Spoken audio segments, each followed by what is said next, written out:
Bonjour à tous mes chers amis cinéphiles, qu'est-ce que vous dites aujourd'hui? Bienvenue sur la chaîne de Del Piazza. C'est un plaisir de vous retrouver pour la première critique de cette année 2025. J'en profite d'ailleurs, mes chers amis cinéphiles, pour vous souhaiter à toutes et à tous une magnifique année 2025, en espérant que celle-ci, d'un point de vue cinématographique, sera excellente. Sur le papier, il y a quand même énormément de projets dans cette année qui risque d'être complètement folle.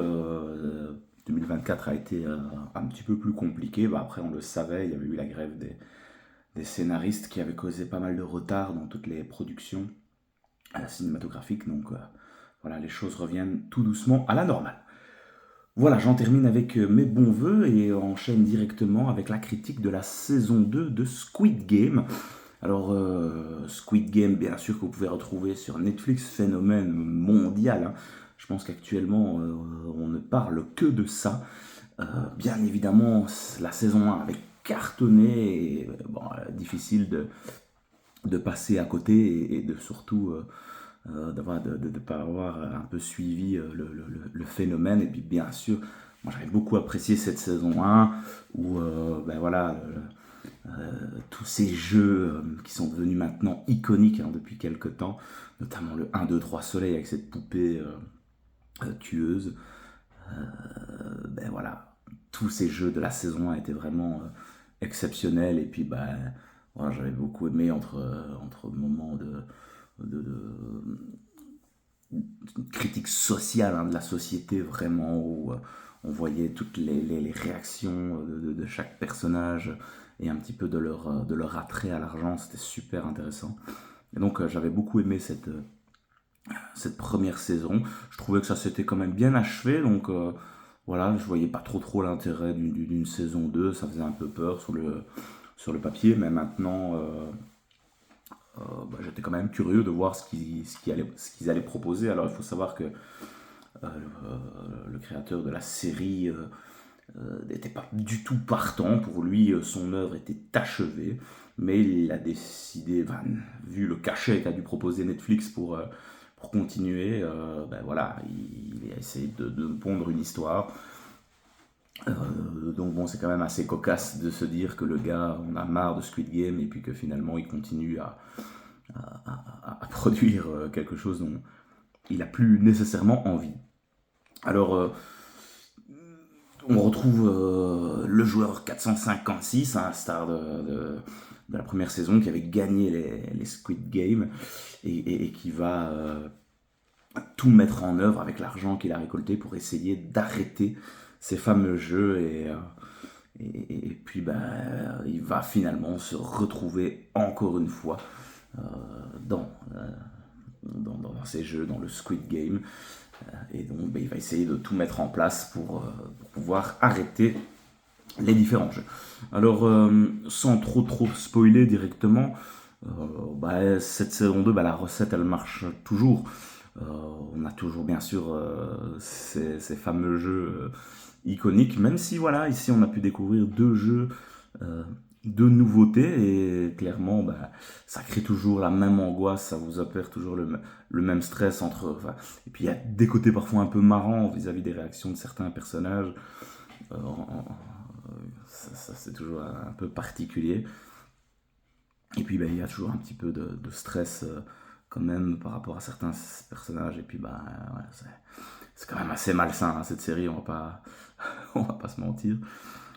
Et puis à côté de ça, il y a eu tout le développement par rapport au personnage du policier qu'on a pu voir dans la première saison, qui s'était fait tirer dessus, qui lui aussi en parallèle va essayer de localiser. Ils vont travailler avec le joueur 456, ils vont travailler ensemble pour essayer d'intégrer les jeux et de pouvoir encore une fois essayer d'arrêter tout ça. Et donc on a ces deux intrigues là en parallèle. Alors l'intrigue sur le policier, c'est un petit peu plus long parce que voilà, ça va traîner en longueur. Ils vont à chaque fois rechercher sur différentes îles sans jamais vraiment y arriver. Donc ça tourne un petit peu en rond.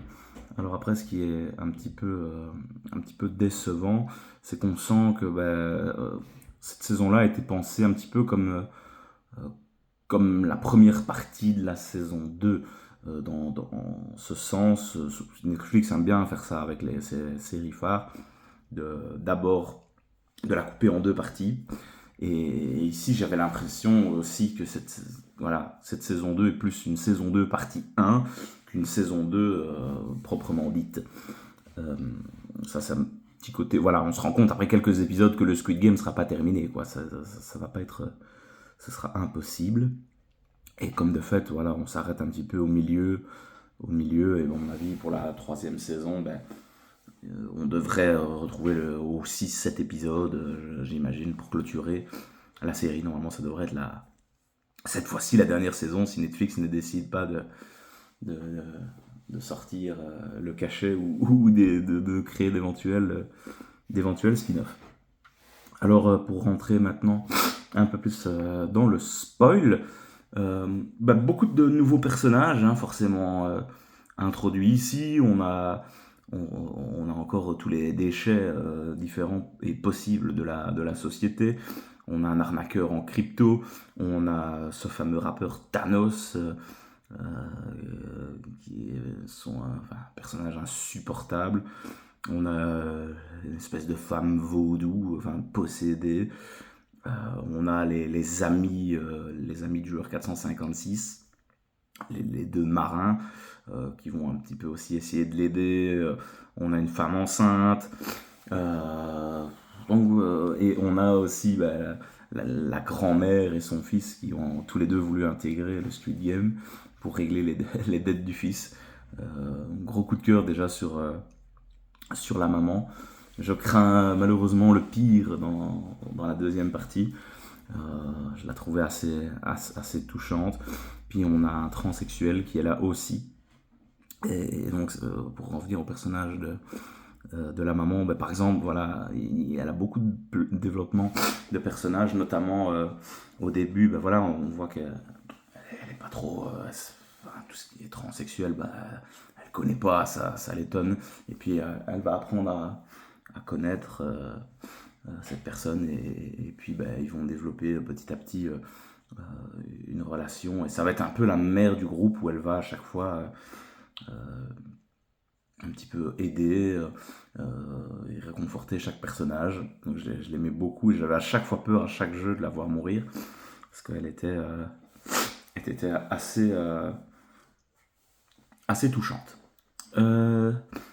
Ensuite, gros cliffhanger sur le fait, cette fois-ci, on a encore le maître des jeux, qui n'est autre que le nouveau numéro 1, le frère du policier, qui va intégrer le jeu de manière à infiltrer un petit peu les participants et voir quelles sont vraiment les intentions du joueur 456. Et donc il va jouer vraiment un double jeu, faire croire qu'il veut arrêter les jeux. Et c'était assez intéressant de suivre à chaque fois son développement, des personnages aussi à lui, et voilà, où il manipule vraiment l'opinion publique, un petit peu de tout le monde. Ensuite, il y a cette fameuse nouveauté par rapport... Excusez-moi. Je suis un petit peu malade. Vous avez dû sûrement vous en rendre compte. Ensuite, vous avez à chaque fois ces votes après chaque jeu. C'est une petite nouveauté, mais qui a quand même son importance. C'est assez intéressant. Par rapport... donc vous devez vous quitter ou pas un jeu, vous appuyez sur la croix ou sur le carré si vous voulez quitter. Ça met à chaque fois une tension, notamment je crois que c'est au deuxième vote où on arrive sur une égalité, on sait que ça va continuer à chaque fois, et au fur et à mesure des jeux, à chaque fois qu'il y a l'argent qui tombe au-dessus des personnages en fonction de tous les éliminés, quand vous voyez encore une fois tous ces personnages qui basculent vraiment suite à l'attrait de l'argent, c'est toujours assez particulier, et on se dit que réellement ce genre de truc pourrait vraiment arriver de nos jours, et que bon nombre de personnes auraient exactement la même réaction. Ensuite, à la fin, j'ai moins aimé le dernier épisode, où là ça part un petit peu en séance de tir dans tous les sens, donc 456 va mener une rébellion avec ses amis, où ils vont essayer de prendre le renverser la salle de contrôle des Squid Game. Et bon, on va se retrouver avec plein de personnages qui deviennent soudain des tireurs d'élite, bon, même si soi-disant il y en avait qui étaient à l'armée avant, mais ouais, je trouvais ça parfois un petit peu tiré par les cheveux. Et c'était un petit peu trop facile la façon dont ils ont pris pendant un certain temps le contrôle de la salle principale, et, enfin des dortoirs. Et puis là, le numéro 1 à un moment a repris les choses en main et a tué le meilleur ami du 456. Et donc voilà, on verra dans la suite comment ça va se passer. Il y a une petite scène post-générique où on peut voir la poupée du premier jeu, et cette fois-ci on aura une deuxième, donc je ne sais pas trop à quoi ça va mener. Puis j'ai beaucoup aimé le jeu du manège, hein, qui était aussi assez stressant, avec cette musique qui reste en tête littéralement, hein, elle fait le buzz actuellement sur les réseaux sociaux. On l'entend un peu à toutes les sauces, et on risque de se la farcir avec différents remixes à mon avis pendant toute l'année. Et puis le jeu d'équipe où ils sont à 5 et à chaque fois voilà, ils doivent s'entraider, c'était assez stressant aussi. Donc ouais, j'ai toujours bien aimé cette saison 2 de Squid Game. Je suis assez satisfait encore une fois, ce qu'elle propose. C'est simple, c'est facile à regarder. Il y a de l'enjeu, il y a du stress. En une soirée, vous allez tout regarder. Si vous avez du temps, vous êtes à fond dedans. Donc voilà, je peux que vous la conseiller. J'imagine que déjà bon nombre d'entre vous l'ont regardé, mais voilà, je tenais quand même à vous en parler, à vous en faire une petite critique. Voilà, j'en reste là. Donc normalement la saison 3 arrivera en 2025. Donc on ne devrait pas pouvoir attendre trop longtemps, et ça, voilà, malgré tout, ça fait quand même assez plaisir. Voilà, j'en reste là. Merci à vous de m'avoir écouté. Dites-moi vous en commentaire ce que vous avez pensé de cette série. Est-ce que vous êtes toujours sous le charme, ou alors est-ce que vous trouvez déjà que le phénomène s'essouffle un petit peu? On en débat tous ensemble dans les commentaires. Je vous remercie les amis. On se retrouve très vite sur la chaîne. Ciao ciao.